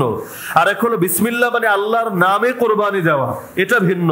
কোরবানি দিতে হয় এক আল্লাহর নামেই, তার নামের সঙ্গে অন্য কারো নাম উচ্চারণ করলে সেই পশু খাওয়াই যায় না, হারাম হয়ে যায়। আবার ইচ্ছাকৃতভাবে আল্লাহর নাম না বললেও সেই পশু হারাম হয়ে যায়। কোরবানি দিলেন ইচ্ছাকৃতভাবে, ভুলে হয়ে গেলে মাফ। ইচ্ছাকৃতভাবে আল্লাহর নাম না বলে আপনি এমনি জবাই করে দিলেন, এই পশু খাওয়াই জায়েজ নাই। বাজার থেকে যারা মুরগি কিনে খান, অথবা হোটেলে গিয়ে কাবাব খান, অথবা আপনারা চিকেন খান, একটু কি খেয়াল করেন বিষয়টা? হোটেলওয়ালা কটুক দিনদার, একটু খোঁজ নিয়ে নিলে ভালো, না হলে যা খাচ্ছেন হারাম হবে। যে জবাই দিয়েছে যদি ভুলে কোনোদিন ছেড়ে দেয়, যে নিয়মিত বলে, একদিন ভুলক্রমে ছেড়ে দিয়েছে, সেটা মাফ, কিন্তু ইচ্ছা করেই বলে না। কারণ বাজারে মুরগি জবাই দেয়, সে মনে করেন 500, হোটেলে সাপ্লাই দিতে হবে, ঝামেলা মনে করে। এতবার বলবো, তাইলে একবার বইলে নেই, শুরুর একটাই বলে, পরের গুলোয় বললো না, এই পশু তো খাওয়া জায়েজ হবে। আর বিশ্বের বিভিন্ন দেশে, উন্নত বিশ্বে তো অনেক জায়গায় মেশিন দিয়ে কোরবানি দেয়, গরুরাও মেশিনে ঢুকাইয়া দেয়, মুরগিরও মেশিনে ঢুকায় দেয়, ব্যাস শুরুতে মেশিন চালু করার সময় একবার মেশিনে চাপ দেয়, সুইচে চাপ দেয়, জোরে বিসমিল্লাহি আল্লাহু আকবার বলে, এরপর সব মেশিনই কাজ করে। এই পশু খাওয়া যাবে না। তো বাইরে পশু খেতে খুব সাবধান। একইভাবে যাদের ইনকাম হারাম, ওদের সঙ্গেও যদি কোরবানি দেন, পুরো ইনকাম হারাম। এখনো 2-4 টাকা হারাম যোগ হয়েছে, কিন্তু ম্যাক্সিমাম হালাল, সেটা ভিন্ন কথা। কিন্তু কারো পুরো ইনকাম বা একেবারে অধিকাংশ ইনকাম হারাম, এর সঙ্গে মিলে যদি কোরবানি দেন, আপনারটাও শেষ।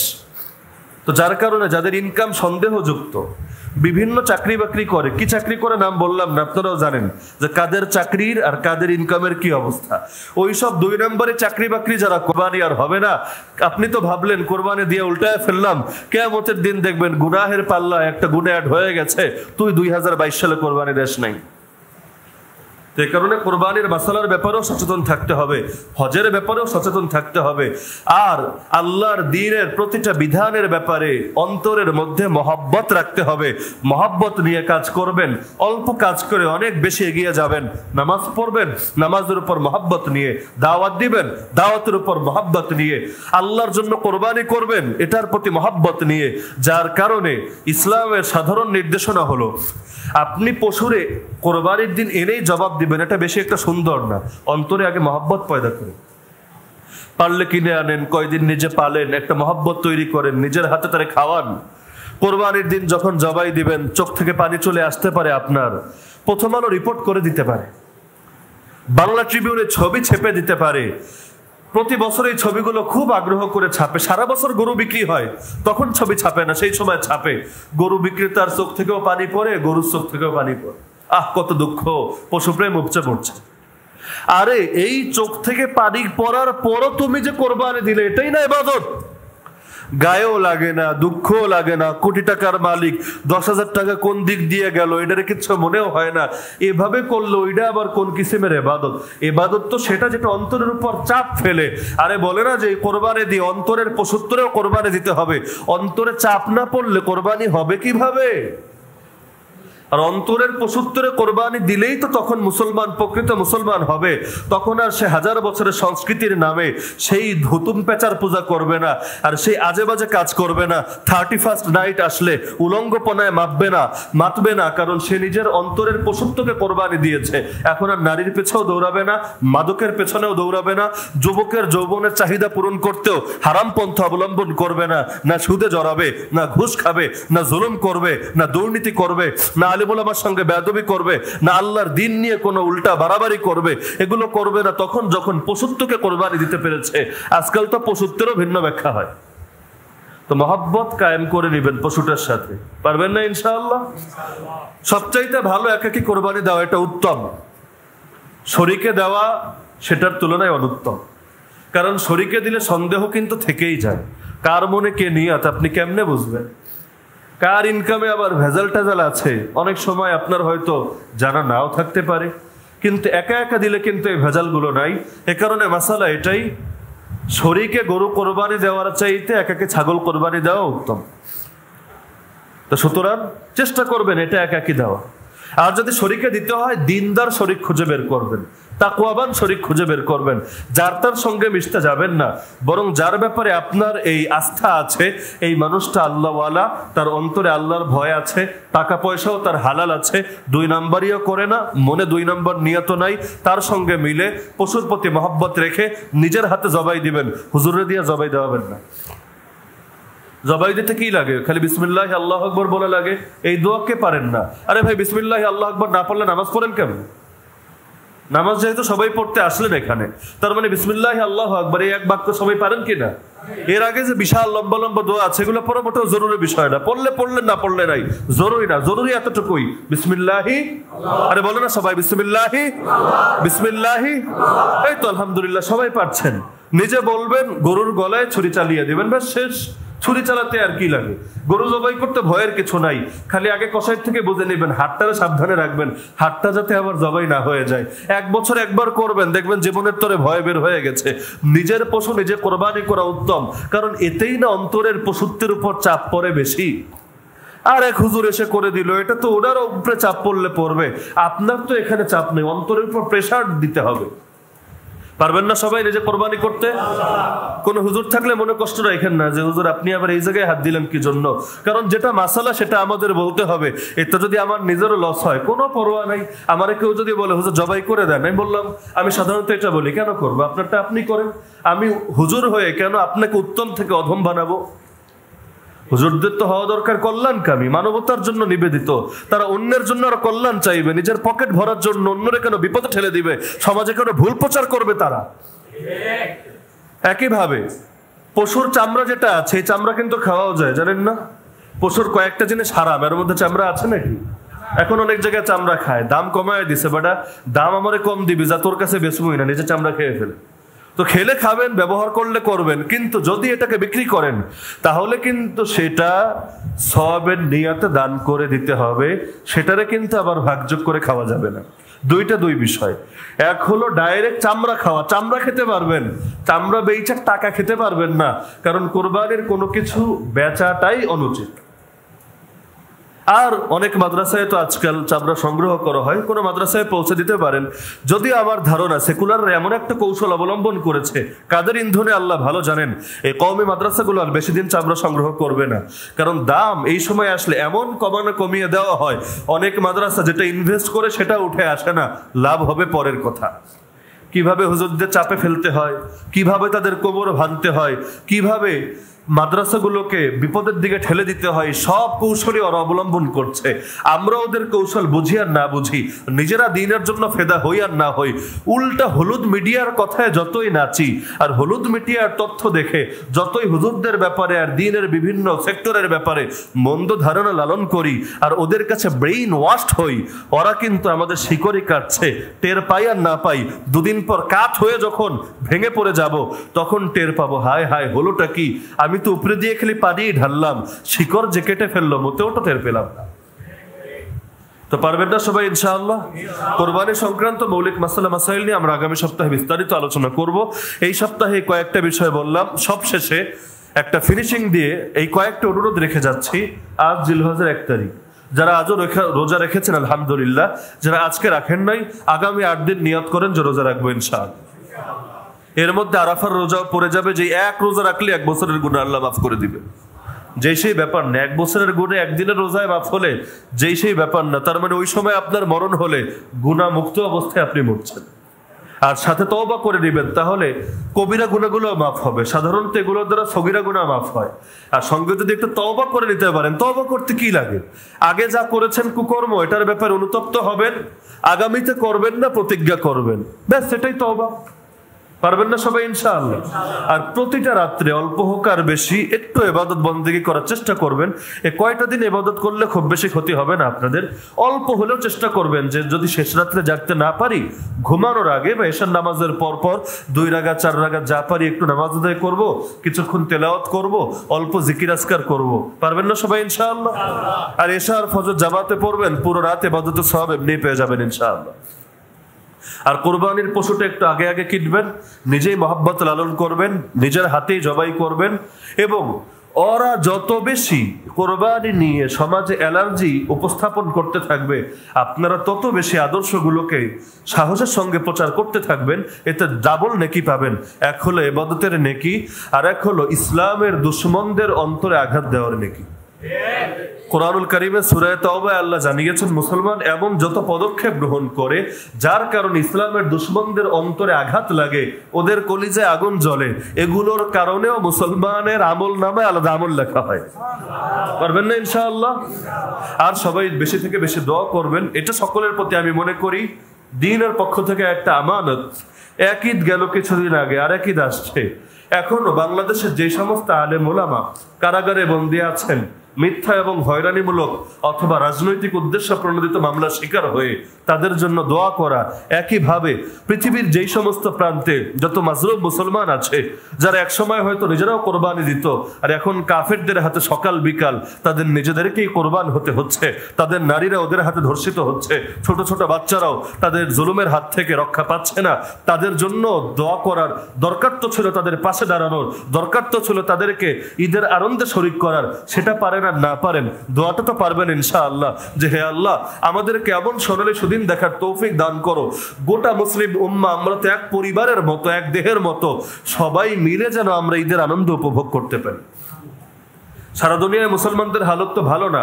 আমরা 20 কোটি মনে করেন ঈদের আনন্দ উপভোগ করলাম, আরো 40 কোটি তারা ঈদের দিন নামাজটাই আদায় করতে পারলো না, ঈদগাহে ভয়ে আসতে পারলো না, না জানি এখানে বোম্বিং শুরু হয়ে যায়। এইটা আমাদের উপর হক যে আমরা তাদেরকে এই দিনে ভুলবো না। পারবেন না সবাই ইনশাআল্লাহ?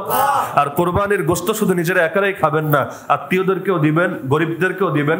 প্রফেশনাল গরিবদেরকে দেওয়ার দরকার নাই। অনেক ভিক্ষুক এমন আছে, এগুলো ভিক্ষুক না, এগুলোর টাকা এমন আছে যার উপরই কোরবানি ওয়াজিব।